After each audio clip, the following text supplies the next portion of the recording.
పరిశుద్ధ గ్రంథం ఏందని డైరెక్ట్గా వాక్యం ఇర్మియా గ్రంథం, పరిశుద్ధ గ్రంథం ఇర్మియా గ్రంథంలోకి వెళ్దాం.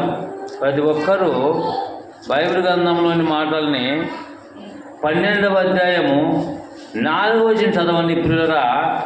ఎందుకు సమయానికి వర్షం పడలేకపోతుందంటే కారణాలు కూడా బైబిల్ని ముందుగా రాయించాడు. ఈ భూమి మీద మనము బ్రతుకుతున్నామంటే దేవుని కృప. చూడండి, చదవండి.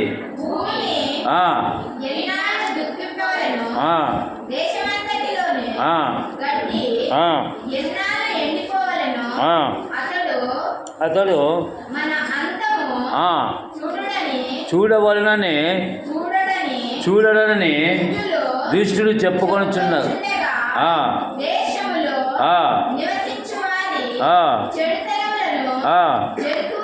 జంతువులను ప్రార్థించుకుందాం. ప్రేమగల తండ్రి, నీ పాదాలకు స్తోత్రములు. తండ్రి, నీ ప్రియ కుమారుడైన యేసుక్రీస్తు నామములో ఈ గ్రామానికి సురక్షితంగా తీసుకొచ్చినందుకు పరిశుద్ధాత్మ సహాయం మీరు మాకు మాట్లాడుతున్నాగా సాయం చేయమని క్రీస్తు పేటను వెలుగుకుంటున్నాం తండ్రి. ఆమె ప్రియ సంగమా, క్రీస్తు పేట శుభాభివందనాలు. ఇర్మియా గ్రంథకర్త అనేటువంటి ఇర్మియా భక్తుని ద్వారా మరి రాపించాడు. దేవుని పిల్లలకు ఏం కావాలంటే అన్నీ రాపించాడు. ఈరోజు వర్షం గురించి చూస్తే వర్షము పడలేక కొంతమంది వర్షాల గురించి ఎదురు చూస్తున్నాడు. పడినట్టయితే డబ్బులు వర్షం పడేది అనుకుంటారు కొంతమంది. వర్షం గురించి ఎదురు చూస్తున్నారు. పైర్లు ఎండిపోతున్నాయి కొన్ని చోట్ల. నేను మొన్న ఎక్కడంటే ఎమ్మినూరులో అక్కడ నరసామల గ్రామం నుంచి వచ్చినాడు. అనిట ఇక్కడ ఎత్తుకున్నారు సార్, మా కళ్ళు ఏమి లేదు అని చెప్పినాడు. ఏంటంటే కారణాలు ఏమంటే వర్షం ఇంకా అక్కడ ఇంకా సక్రమంగా లేదు కాబట్టి ఎత్తుకోలేదు. ఇంకా ఇత్తనం ఇత్తేన్నారు ఒక వ్యక్తి నిన్న దినాన పొద్దున ఉదయకాలంలో. అంటే ఒక్కో చోట ఒక రీతిగా వర్షం. ఎందుకంటే బైబిల్ గ్రంథంలో ముందుగా రాపించాడు ప్రియులారా. ఎందుకు ఈ విధంగా జరుగుతుంది? పక్షులకు, జంతువులకు మరి ఆహారం మేళ అందుగురించే భూమి ఎండిపోతుంది. కాబట్టి భూమి మీద ఒక రైతు ఏదో చీలిపోయినట్లుగా, రైతు ఆకాశం వైపు చూసినట్లుగా, ఏదో ఒక వర్షం లేక గీతలు నీరు చీలిపోయినట్లుగా ఒక మెయిన్ ఎడిషన్ పేపర్లో వచ్చేటట్టు చూస్తుంటాం కదా. అంటే ఆకాశము వైపు తలెత్తినట్టుగా, వానను ఆకాశాన్ని పిలిచినట్టుగా మరి స్టేట్మెంట్లు పేపర్లు చూస్తుంటాం కదా, మీరు చూస్తుంటారు. కానీ ఆకాశం వాన ఇవ్వగలదా? లేదు. భూమి ఆకాశాన్ని కలగజేసి నుంచి ఆయన నుంచే మనకు సహాయం వస్తుంది కదా. కీర్తన గ్రంథం చదవ 125వ కీర్తన, 124వ కీర్తన చూడండి వచనాలు కదా. అంటే ఏదైనా కూడా సాయం అక్కడి నుంచే. భూమి ఆకాశాలను కలగజేసినటువంటి చాలా వచనం మన చివరి వచనం ఉంటుంది చూడండి, 124 అన్న 125 వచనం మన కీర్తన.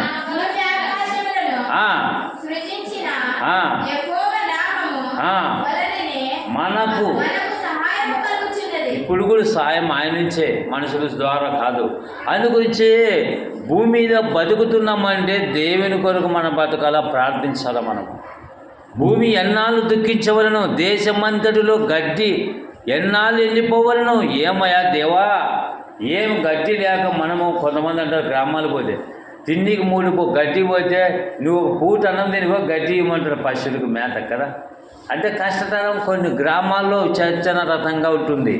కాబట్టి గడ్డి ఎన్నాళ్ళు ఎండిపోవాలి. అతడు అంతం చూడవని దుష్టులు చెప్పుకొని దేశంలో నివసించే వారి చెడుతనం వల్ల పక్షులు, జంతువులు ఏమైపోతాయంట?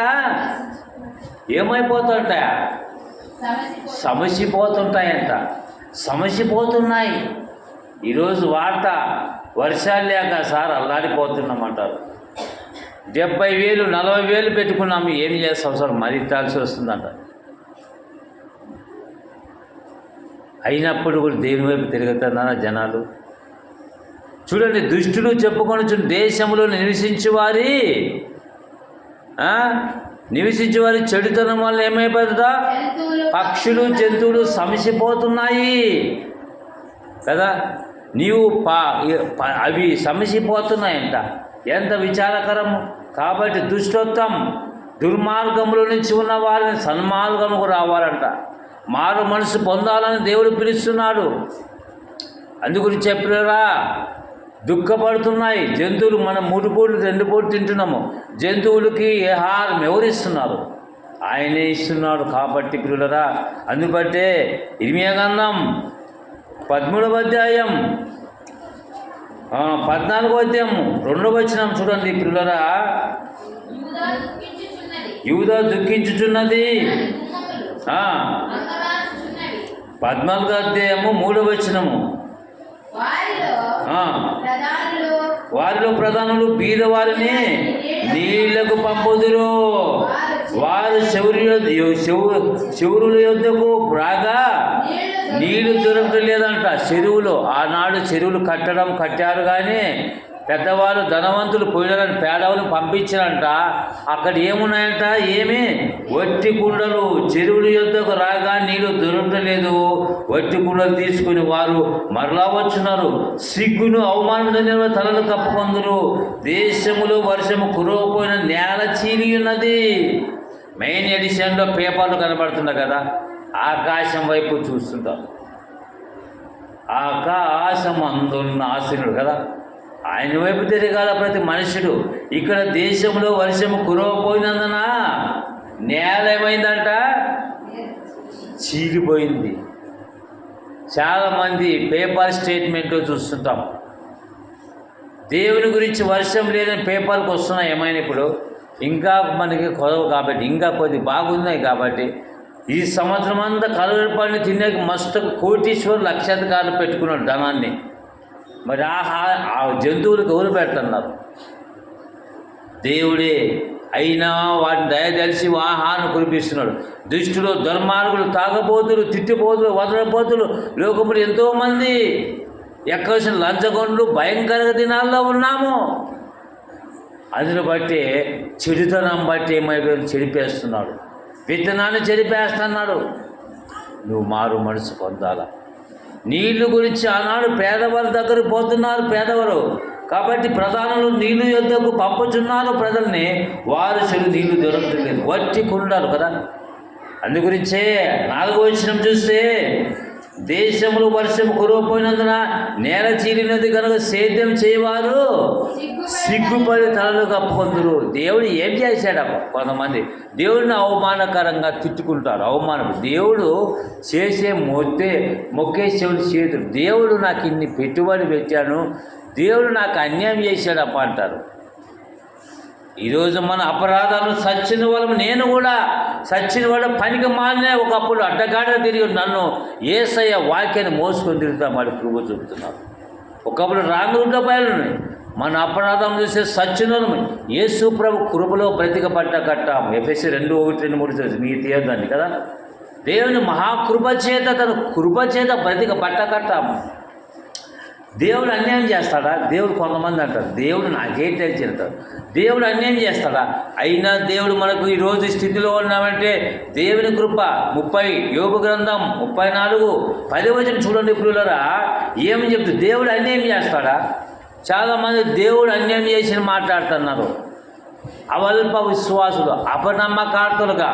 దేవుడు అన్యాయం చేస్తాడా? మనిషి చేసినటువంటి చెడుతనాన్ని బట్టి పక్షులు, జంతువులు సమసిపోతున్నాయంట. యోబు గ్రంథం 34:10 చదవండి నాయన.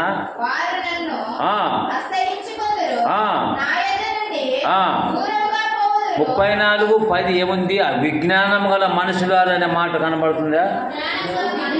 ఎన్నో వచ్చింది చదవండి. అందులో ఎన్నో వచ్చింది? 34:10 గట్టి చదవండి. ఏమని? దేవుడు అన్యాయం చేత దేవునికి స్తోత్రం కలుగును గాక. దేవుడు న్యాయవంతుడు. మనం అన్యాయం టైం వస్తే అయినా కృప చూపుతున్నాడు కదా. ఎఫెసీ 2 చూస్తే మన అపరాధములు బట్టి, పాపములు బట్టి సచ్చినవాడు అంటారు కదా.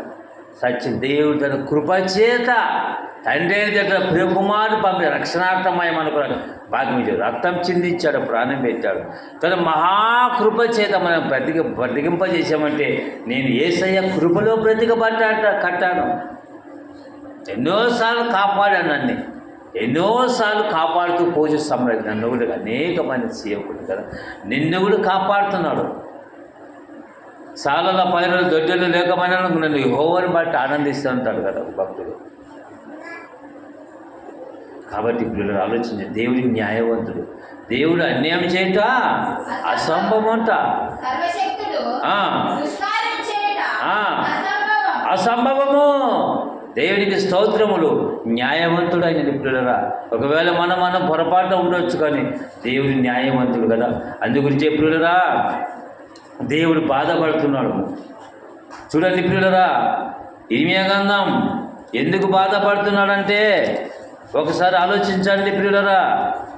ఎందుకు 7వ అధ్యాయం చూస్తే, ఇర్మియా గ్రంథంలో చూస్తే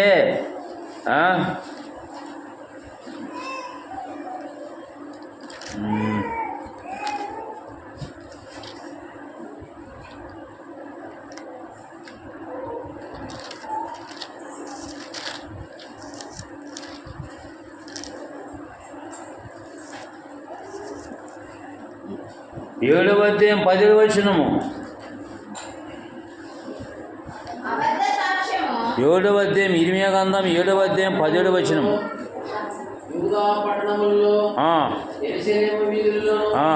వారు చేస్తున్న క్రియలను నీవు చూస్తున్నావు కదా. నాకు కోపం పుట్టించినట్లు ఆకాశ రాణిని దేవదూతలను చేయవలసినని అన్యాయ దేవతలకు నమస్కారం చేయవలనని పిల్లలు రొట్టెలను 20 ఇది వివరాన్ని చెప్పవచ్చు, కానీ 19-20 చదవండి. నాకే కోపం పుట్టించినంతగా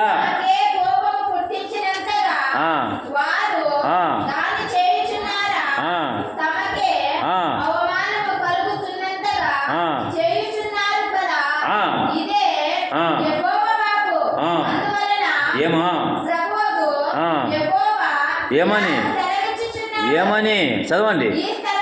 ఈ స్థలం మీదను, నరుల మీదను, జంతువుల మీదను, పొలం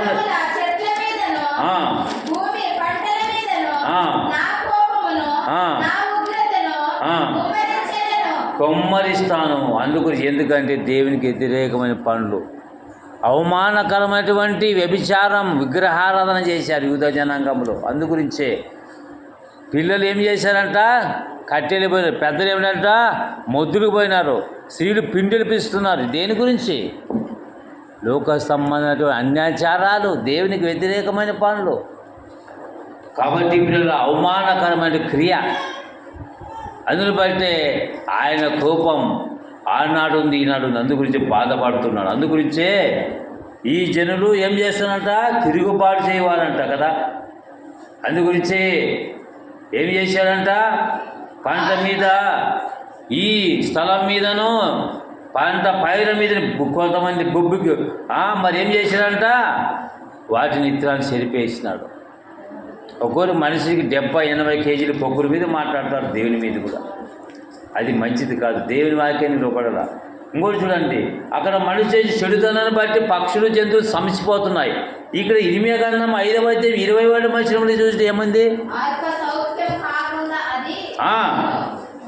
ఈ జనులందరూ 5వ అధ్యాయం 23వ వచనం చూస్తే, ఈ జనులు తిరుగుబాటు ద్రోహము చేయు మనసు గలవారు. అక్కడ చూస్తే దేవునికి వ్యతిరేక పని చేశారు. ఇక్కడ ఏం చేస్తున్నారంట, చదవండి.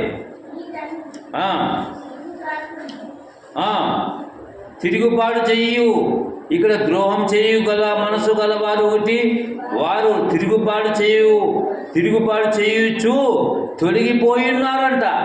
ద్రోహం చేయవారు, తిరుగుబాటు, దేవునికి వ్యతిరేకమైన ఆకాశము భూమి ఆకాశం పెంచి అన్నీ చేసినాడు. ఆకాశమా ఆలకించము, భూమి పెంచి పోషించి, అవన్నీ టైం టు పాటిస్తున్నాయి. కానీ దేవుని మాట వినిపించి రాంగ్ రూట్లో పోతున్నాడు, వ్యతిరేకం కొడుతున్నారు దేవునికి.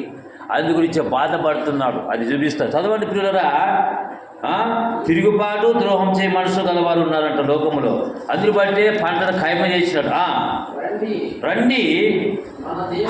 రండి మన దేవుడైన యెహోవా యందు భయభక్తులు కలిగిందుము. ఆయనే తొలకరి వర్షమును, కడవరి వర్షమును, దాని కాలమును కురిపించేవాడు కదా. చేయబడిన కోతకాలములో వారలను ఆ. మనకు వారములను ఆయన మనకు రప్పించినంత మనసులు అనుకొనరు. మీ దోషములను వాటి క్రమము తప్పించెను, మీకు మేలు కరుణకు మీ పాపాలే కారణాలు. రోమా 3:8 ఏ భేదము లేదు. పాపము చేసి దేవుడు అనుగ్రహించే మహిమను పొందలేకపోతారు, దేవుడిచ్చే అనుగ్రహాన్ని పొందలేకపోతున్నారు. ఇక్కడ తిరుగుబాటు చేయవారు, ద్రోహం చేయవారు మనసులు కలవారంట. ఇక్కడ దేవుడు పిలుస్తున్నాడు, రండి మన దేవుడిని భయభక్తులు కలిగి ఉందాము అంటాడు. మీరు చెడు తలంపులు రూపుమాపుకొని ఆయన దగ్గరకు వస్తే సాయం చేస్తానంటాడు కదా. మీది కడవరి వర్షము కడవరి వర్షమును కదా, తొలకరి వర్షము కడవరి దాని కాలమును కురిపించేవాడు ఆయన కదా. అందుగురించే ఆయన రప్పించును వారములు కోతకాలములు ఆయన మనకు రప్పించినంత మనసులు అనుకొర ఈ జనాలు. మీ దోషములు వాటి క్రమము తప్పించను, మీకు మేలు కలుగునుటకై. ఎవరు అంట పాపాలు? పెద్దల పాపాలా, మనుషుల పాపాలా? జంతువుల పాపాలా, మనుషుల పాపాలు? ఎవరంటే కారణాలు? ఇక్కడ మనుషులు పాపాలా కదా. బాగా రౌండ్ అప్ చేయండి. మీ దోషములు వాటి క్రమము తప్పించాను. ఎండాకాలము వానకాలం అయింది, వానకాలము ఎండాకాలం వానకాలం. ఏం చేస్తారు? దేవుడికి తెలివిందా? దేవుడు ఇట్లా మాట్లాడతారు, వాళ్ళు కరెక్ట్ ఉన్నట్లాగా. దేవుడు ఇట్లా చేసాప అంటారు. దేవుడు అన్యాయం చేస్తాడు, మనం అన్యాయం చేస్తాడు కదా. దేవుడు అన్యాయం చేస్తాడా? బైబిల్ కన్నా ముందుగా రప్పించాడు ప్రతి మాట. దేవుడి న్యాయవంతుడు, దేవునికి స్తోత్రం.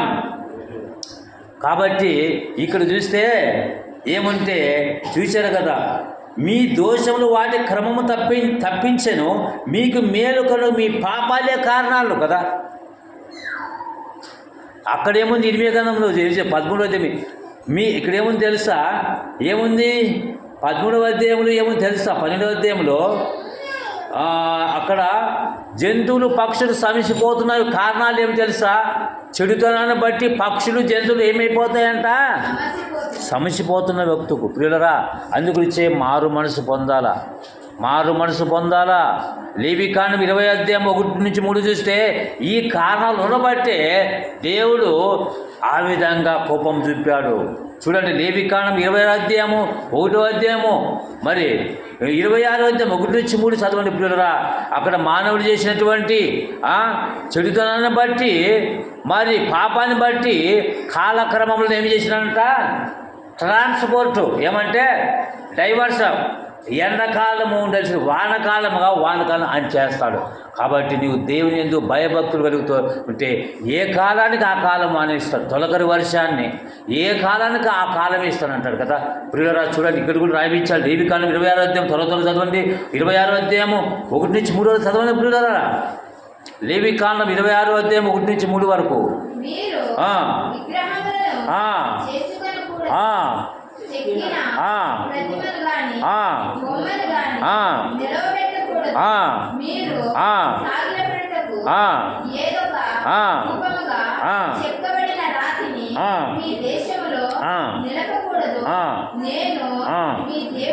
నీ దేవుడైన యెహోవాను. ఇవి వివరించాలంటే చాలా టైంలో కానీ మీరు చదువుకోవచ్చు దీని గురించి. అందుగురించే 3వ వచనం కోసం చదవండి. ఎందుకంటే రాలేకపోతే ఇది కారణము. విగ్రహాలు అంటే ఏం చెప్పండి? ఇదేనా విగ్రహారాధన అంటే? ఇంకోటి ఉంది అసలైన విగ్రహారాధన. యాకోబు రాష్ట్రపతికి 4:1-3 చూస్తే మీరు అడిగిన మీ దుర్దేశంతో మీకు ఏం దొరకడం లేదు. 4 కనబడుతుంది కదా. దీనికి అప్పుడు లింకు అది విగ్రహారాధన. తెలియక వాళ్ళు విగ్రహాలను తెలుసుదే. మనలో కూడా విగ్రహాలను రూపుమాపుకోవాలంటే 4 పోవాలి కదా. అందుగురించి చదవండి. ఈ వచనం చదువు పూర్తి. ఇది 3వ వచనం 2-3 వచ్చి చదవండి అమ్మా.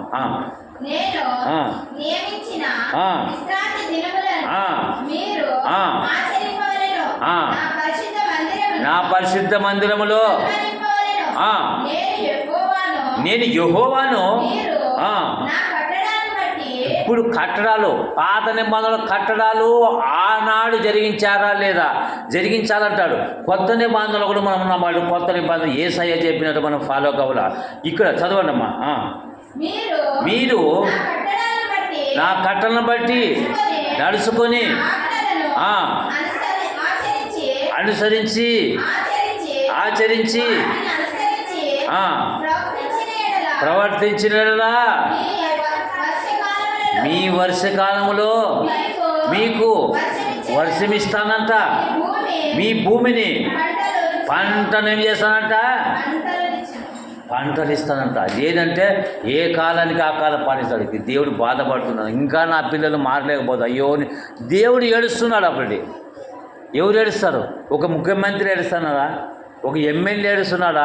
ఎవరైనా దేవుడు నా పిల్లలు అయినా దేవుడు కృప చూపుతూ దయ తెలుస్తూ ఈరోజు 3 మెతుకులు తింటున్నామంటే, రొట్టెలు తింటున్నామంటే, అన్నం నీళ్ళతో ఎవరు? దేవుని కృప. ఇంకా మనం ఈరోజు తింటున్నామంటే కొన్ని ప్రాంతాల్లో భయంకరంగా ఉన్నాయి, అయినా దేవుడు బాధపడుతున్నాడు కదా. యోబుకు ఇది ఇర్మియా గ్రంథం 13వ అధ్యాయము 17వ వచనంలో నా మాట వినిపించుకోకుండా బతుకుతున్నారని దేవుడు ఏడుస్తున్నాడండి కదా. నీ గురించి ఎవడని ఏడుస్తున్నాడా? మారు మనసు పొందండి, పవిత్రులుగా బతకండి అంటాడు కదా పిల్లరా. అందుగురించే నీ చెడు తలపడు దుర్మార్గ పనులు మానుకొని నా వైపు తిరిగితే మీకు విశ్రాంతి ఇస్తానంటాడు, నీ పంట ఇస్తాడంటాడు, నీకు పాడి పంటలు ఏ కాలానికి ఆ కాలానికి వర్షం ఇస్తాడంటాడు. కాబట్టి నువ్వు మనుషులు చేసిన చెడుతనాన్ని బట్టి పక్షులు జంతువులు సమసిపోతున్నాయి పిల్లరా. మానవుడు చేసినటువంటి చెడు గుణాన్ని బట్టి, దోషాన్ని బట్టి, మీ పాపాలు, మీ కారణాలు నీకు సక్రమ వర్షం అలలేకుంది. నీవు దేవుని వైపు తిరిగితే దేవుడు ఏ కాలానికి ఆ కాలం ఇస్తాడు. ఒప్పుకుంటే ఆయన వైపు మళ్ళితే, టర్న్ ఆఫ్ అపాన్ ఆయన వైపు మళ్ళితే మనమే కదా అనేకులు పరిపూర్ణంగా మారాలంటే దేవుని దగ్గర రావాల పిల్లరా. దేవుడు ఏడుస్తున్నాడు, బాధపడుతున్నాడు. ఇన్ని మాటలు 66 పుస్తకాలు రాపించి మీకు ఇచ్చినా బాధపడుతున్నాడు కదా, ఏడుస్తున్నాడు అని. అయ్యో కదా. ఇర్మియా గ్రంథం 13వ అధ్యాయం 17వ వచనం చూడండి పిల్లలు, ముగించుకుందాం. గట్టి చదవండి త్వరతరు. మీ గర్వం బట్టి నేను చాటును ఏడుస్తాను. ఎవరైనా ఏడుస్తారా? దేవునికి స్తోత్రం. ఎవరైనా ఏడుస్తారా చెప్పండి? ఒక తండ్రి కుమారుడే నా మాట బాధపడతారు, గోడలు ఏడుస్తారు. అదే ఇంత పెంచి పోషించి నా మాట ఏం చేసి బాధపడతారు. దేవుడు నీ కొరకు కదా, యోన గురించి కదా, ఒక సోరక చెట్టుని గురించే వింటాడు. ఈ లోకాన్ని కలిగజేసి ఆయనకి ఎంత ఉంటుంది? ఒక చిన్న విషయాలు అల్లాడిపోతాం. ఇక్కడ చూస్తే పిల్లరా, అయినని మీరు ఆ మాట వినలా మీ గర్వం బట్టి. మనిషికి ఒకరు ఉన్న పొగరు, ఒక ఆయన చెప్తుండే చూసి సార్, పొగరు తల పొగరు, దమ్మ పొగరు, ఉన్న పొగరు, తల పొగరు, ఇంకా దిమ్మ పొగరు. ఆటోమేటిక్గా మనిషికి 2-3 పొగరులు ఉంటాయి. ఇంకా తిండి బట్టి, డబ్బ బట్టి గర్వం లైఫే. లైట్ కింద చదువుకున్న వాళ్ళు ఒక తిట్టు కనపడు ఎవరు సేవకుడు కనపడి. అసలు సేవకుడు అని దిగబాగా చూస్తారు. ఈ సేవకుడు అంటే కొంతమంది మంచివారు ఉన్నారు, దేవుని సేవకులు సపోర్ట్ చేసేవాళ్ళు ఎంతోమంది సేవలు చేయబట్టే ఇంకా ముందు కొనసాగుతుంది పిల్లరా. ఈరోజు ఒక ఊళ్ళో చెప్పిన దిగాబాగు ఈ వయసులో ఏం పని చేస్తావయ్యా, నువ్వు పని చేసుకొని ఏదో ఉండవచ్చు కదా అంటున్నారు. ఏదో సులభాలు ఏదో రూట్లో ఉండొచ్చు, ఏది అంటారు. నశించిపోయే ప్రజలకి ఏం కనబడుతుందో తెలుసా? దేవుని పిల్లల శక్తి. అయినప్పుడు కూడా దేవుని కృపను బట్టి. అయినా ఇక్కడ రాకూడదు అనుకుంటే, ఏదో చెప్పాలనుకుంటే కాలు అది ఫెయిల్ అయిపోయింది, స్టార్ట్ కాలే. ఏదే వ్యక్తి వచ్చి ఆడ రాజు ఇంటికాడికి వచ్చి కొట్టినా కిక్ స్టార్ట్ అయింది. దేవుని ఇచ్చాడు. ఎందుకంటే కాలు అది ఫెయిల్ అయింది, నొప్పి. ఎందుకంటే ఆ నొప్పి అయినప్పుడు కూడా ఏమన్నా దేవుడు ఉన్నాడు, స్టార్ట్ చేయి బాబు అంటే స్టార్ట్ అయింది. ఒక స్టార్ట్ అయింది. దేవుడు ఇంటికి వచ్చి నిలిపెట్టినాడు చర్చి కాడ. దేవునికి స్తోత్రం. మాలపల్లి చర్చి కాడ స్టార్ట్ అయింది. చర్చి ఇక్కడ వచ్చి కరెక్ట్ ఆగిందంటే దేవునికి స్తోత్రం కదా. దేవుడు ఎక్కడ ఆపలేదు, దేవుడు నడిపించాడు. వస్తాయి దేవుని నమ్ముకుంటే నీకు దేవుని నమ్ముకుంటే రావు, బాధలు కష్టాలు వస్తాయి. దేవుడు మన పట్ల మేలు చేస్తున్నాడు. ఎవరిని ఎంతలా పెట్టాలో, ఎవరికి ఎంత నడిపి తెలుసు బాగా. కాబట్టి ప్రియులరా, ఈరోజు ఈ సమయానికి మనకి ఇచ్చాడు. ఈరోజు ఎందుకు వర్షం కురవలేకపోతుంది? కారణం ఏమంటే మనిషి చేసినటువంటి చెడుతనాన్ని బట్టి ఏమైపోతాయంట, సమస్యపోతున్న జంతువులు, పక్షులు. మనిషి చేసినటువంటి దోషం బట్టి వాటి కాలక్రమంలో తప్పిపోయాను అంట. మీరు నా వైపు తిరిగితే, నేను పాశ్చాత్తంగా తిరిగితే మీకు ఏ కాలానికి ఆ కాలం వర్షం కురిపిస్తాను. విగ్రహాలను నేడి చేసుకోరు. నాకంటే ఆస్తినైనా ఇల్లు ఎక్కువ ప్రేమిస్తే కట్ చేస్తానంట. ఈ విచారంలారా 4 చూస్తే ఈ లోకస్నేహం దేవుని పని ఎవరని ఎక్కువ ప్రేమిస్తే కట్ చేస్తుంటారు కదా. కాబట్టి ఈ లోకస్నేహం దేవునికి వైరమంట. కాబట్టి లోకంలో శరీరాశ, నేత్రాశ, జీవటం ఇవన్నీ లోక సంబంధాలవే. నువ్వు దేవుని కంటే ఎక్కువ అడిగితే కూడా ఫెయిల్ కదా. మీరు అడిగినది మీ దుర్దేశంలో మీకు దొరకటం లేదు. లోక సంబంధమే అడగరాదు. లోని పోరాటాలు, యుద్ధాలు కలుగుతుండే. విగ్రహారాధన పెట్టుకొని అడిగితే లాభమేమి? వినడు దేవుడు పిల్లరా. అందుగురించే దేవుడు మనం దేవుని యొక్క నమ్మిన పిల్లలము, భక్తులము కాబట్టి, నీతిమంతులము కాబట్టి, నీతిమంతులు ప్రార్థన అలకిస్తాడు. కానీ అపనమ్మకంగా రక్షణ పొందలేని వాళ్ళు ప్రార్థనలు. ఎందుకంటే పరిపూర్ణంగా ఉండి, పౌతులుగా ఉండి, రక్షణ పొందిన వారు ప్రార్థన ఆలకిస్తాడు. మనం పరిపూర్ణంగా ఉండాలంటే యేసుక్రీస్తు రక్తం దగ్గర రావాలి పిల్లరా. యేసు ప్రభువులు వారు ఎంతైనా గొప్ప మంచి మాట పొందుపరిచాడు. అందుగురించే మరి మానవుని స్వభావం అనేటువంటి ప్రార్థన చేయగానే వాన పడింది. నీవు నేను మనం చేస్తే, మనం కూడా ప్రార్థన చేస్తే ఖచ్చితంగా ఆలకిస్తాడు. అందుగురించి దేవుడు బాధపడుతూ వ్యక్తపరుస్తున్నాడు. ఏడుచి ఏడిపించే వారముగా ఉన్నాం ఆయన్ని ఏడిపించే వారముగా ఉన్నట్లయితే సరి చేసుకుందాం కదా. అందుగురించే ఎంత మంచి మాట రాపించాడు పిల్లరా కదా. అందుగురించే మరి మంచి మాటలు కదా. అయినని మీరు ఆ మాట వినడంలోనేలా మీ గర్వం చాటును ఏడ్చేదని అంటాడు. మనం ఈ దేవునికి ఎలా చేస్తున్నాం? దేవుని ఏ విధంగా మహిమపరిచే వారముగా ఉన్నామా? దేవుని సంతోషపెట్టే వారముగా ఉన్నామా? మనుషులు సంతోషపెట్టి రాదు, దేవుని సంతోషపెట్టే వారుగా ఉండాలి. ఇవేగంగా 11వ అధ్యాయము 2వ వచనంలో కూడా మీరు ఆ నిబంధన వాక్యం వినండి. యూదా మనుషుల్లో, యెరూషలేములో నివాసంలో నేను ఇలాగూ మాట్లాడి తెలియజేస్తున్నాను అంటాడు కదా. ఇశ్రాయేలు దేవుడని యెహోవా సెలవిచ్చింది ఏమనగా, ఈ నిబంధన వాక్యం వినడంలోని వాడు శాపగ్రస్తుడు అంటాడు. శాపగ్రస్తుడు. యెహోవా కార్యం అశ్రద్ధ చేయవాడు శాపగ్రస్తుడు కాదు. దేవుని వాక్యాన్ని హైలైట్ చేసేవారుగా ఉందాం ప్రియులరా. ఎందుకు వర్షాలు చాలా రిఫరెన్స్లు ఉన్నాయి. కానీ మరి దేవుని 146 కీర్తనాలు ఉంది, ఇర్మియా గ్రంథం 5:23 ఉంది, మరి ఇర్మియా గ్రంథము 14:22 ఇవ్వడం, లేవికాండం 1:20. ఇవి చాలా సందర్భాలు చూస్తే వర్షాన్ని మనం దింపాలంటే దేవుని కొరకు మనస్ఫూర్తిగా దేవుని కొరకు మనం జీవిస్తామండి. కాబట్టి కారణాలు ఏంటంటే 2 చెప్పాడు కదా. చెడుదనం బట్టి ఏమైనా పక్షులు, జంతువులకు సమసిపోతాయంట. మానవుడు చేసిన దోషాన్ని బట్టి వాటి కాలక్రమలు తప్పాను. మీరు మేలుకొనడానికి మీ పాపాలే కారణాలంట. అందుకుని తండ్రి దేవుడు మరి ఎంతగానో బుద్ధంగానే ఇరిమియా భక్తులు రప్పించారు. వర్షం సక్రమంగా పడాలంటే ఏమి ఇచ్చారనేది లేఖనం చెప్పింది కదా. ఒకసారి ఆలోచిస్తాం. దేవుడి సమయంలో మనకి ఇచ్చాడు. మరి తండ్రి నువ్వు మాకు ఎంతగానో గొప్ప భాగ్యం ఇచ్చావని ఆయన పాదాల దగ్గర అనుకుంటూ వర్షాన్ని కురిపిస్తాడు. జంతువులు నశించిపోతాయి, మనం తింటున్నాం. వాటికి ఆహారం ఇచ్చేవాడు ఆయన, అన్ని ఇచ్చేవాడు ఆయన. మరి మనకు నిచ్చేవాడు కూడా ఆయన ఎందుకు భయభక్తులు పొందాం. చివరి దినాల్లో ఉన్నాం కదా, భయంకర దినాల్లో ఉన్నాం.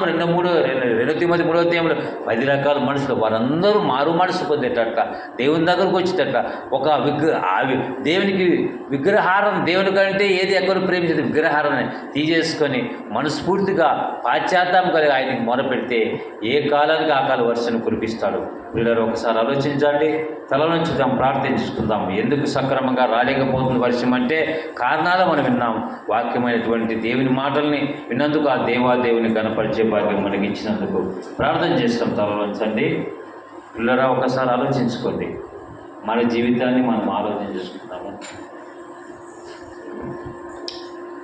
ఒకసారి మన జీవితంలో ఎలాగ ఉంది, ఎందుకు వర్షం ఇలాగా ఉందో, ఎందుకు పాడటం లేదని కొన్ని నిమిషాలు తలబోదు. దేవాది దేవుడు ఇర్మియా భక్తులు రాపించిన ప్రతి మాటకై స్తోత్రం. ప్రార్థన చేసుకున్నామండి. చేస్తున్నా ప్రార్థన చేసుకున్నాం. ప్రేమగల తండ్రి, నీ పాదాలకు స్తోత్రాలు అయ్యా. అయ్యా, నీవు వర్షాన్ని కురిపించేది మీరే. ఇంతపైన వాక్యం వృధా కాకుండా అందరి హృదయాల్లో ఫలించే కృప నాకు కూడా మరి వస్తానో రాను అనుకుంటే నువ్వు నడిపించావు. కాళ్ళు అయినప్పుడు కూడా ఈ యొక్క సమయంలో బాగు చేసావు. నీకు స్తోత్రాలు నాయన. స్త్రీలు, పురుషులు, పెద్దలు, చిన్నలు మైకి ద్వారా ఎవరున్నారో వర్షం ఎందుకు సక్రమంగా పడలేకపోతుందనే మాట గురించి కొన్ని నిమిషాలు సాయం చేశావు. నీకు స్తోత్రాలయ్యా. ముఖ్యంగా ప్రతి ఒక్కరికి కావాల్సింది వర్షము నాయన. చాలా గ్రామాల్లో చూస్తే చాలా బాధాకర వర్షాలు లేక కొన్ని గ్రామాల్లో విత్తనం పెట్టక నాయన అల్లాడిపోతున్నారు. ఈ దేశానికి, ఊరికి, మండలానికి రైతు వెన్నెముక లాంటివి. రైతు కావాల్సినటువంటి నాయన ఏవైనా తప్పిదాలు, పొరపాటు, పాశ్చాత్తాపం కలిగి నీ పాదాల్లో నువ్వు నడిపించుకోండి. జంతువులకు మేత ఆహారాన్ని అనుగ్రహించండి. రైతులకు మంచి విత్తనాలు పెట్టుకొని మంచి పైర్లు చూడముచ్చటగా ఉన్న కృప చూపండి అయ్యా. యేసు రక్తం కింద ప్రతి ఒక్కరు వచ్చింది. యేసుక్రీస్తు నిజంగా లోకరక్షకుడిది, దేవుని కుమారుని విశ్వసించి నీ పాదాల దగ్గరకు వచ్చి కృప చూపండి తండ్రి. ఈ సమయంలో ఈ కలుకుడు గ్రామానికి తీసుకొచ్చి కొన్ని నిమిషాలు మాకు సాయం చేసినందుకు స్తోత్రాలు. స్త్రీలు, పురుషులు, పెద్దలు, చిన్నలు విన్నారు. ముఖ్యంగా దైవ సేవకుని బట్టి కూడా మేము ప్రార్థన చేస్తున్నాం. సంఘ క్షేమాభివృద్ధి ప్రార్థిస్తున్నాం. సంఘము ద్వారా కార్యం జరిగించండి, సువార్తమానం ప్రకటించండి. నేను ఎవరికైతే ఈరోజు కరపత్రులు ఇచ్చానో ఆ కరపత్రులు చదువుకొని గ్రహించి నిజమైన లోకరక్షకును యేసుక్రీస్తును లోకరక్షకుని తెలుసుకొని గ్రహించేటట్టు రుజుపండి అయ్యా. నేను ఈ రాత్రి ఇంతబడిన వాక్యము సువార్త వ్యక్తిగతంగా ప్రకటించిన కరపత్ర నిమిత్తము ప్రార్థిస్తున్నాం. ఇక్కడ వచ్చిన బిడ్డలందరినీ ఖాళీ పాత్రకు వచ్చే నిండైన పాత్రగా నింపి పంపండి అయ్యా. ఈ కొలికిని ఆదరించి అంత మనకు జరిపించినందుకై స్తోత్రాలు చెల్లిస్తూ మా రక్షకుడైన మా విమోచకుడైన మా కొరకు శిలువలో ప్రాణం పెట్టి మరణాన్ని జయించి తిరిగి లేచిన సజీవుడి పైన క్రీస్తు యేసు పుణ్య నామాన్ని బట్టి ప్రార్థించున్నాం మా పరమ తండ్రి, ఆమేన్. పరలోకమందున్న మా తండ్రి, నీ రాజ్యము వచ్చును గాక, నీ చిత్తం పరలోకమున